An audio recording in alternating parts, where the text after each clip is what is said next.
Welcome to Elementary Explorers. Today, we're diving into the amazing journey of water called the water cycle. Have you ever wondered where rain comes from? Or why there are clouds in the sky? Let's take a journey through the water cycle and find out. Our story starts with the sun. When the sun shines on rivers, lakes, or even the ocean, it warms the water up. This warmth makes the water turn into a kind of steam called water vapor. When water turns into vapor and rises into the air, we call it evaporation.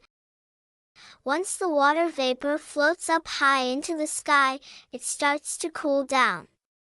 The cooler air turns it back into tiny water droplets, which gather together to make clouds. This part is called condensation.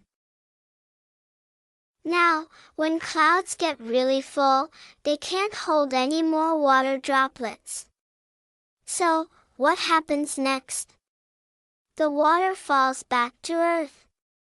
This part is called precipitation.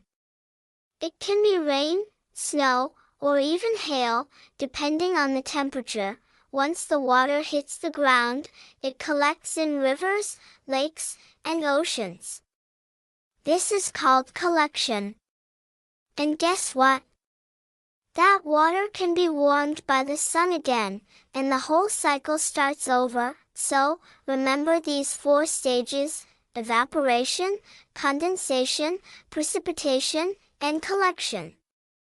That's the water cycle, and it keeps happening over and over. Fun fact: the water you drink today could have been rain that fell millions of years ago. Thanks for exploring the water cycle with us. Join us next time on Elementary Explorers for more exciting science adventures.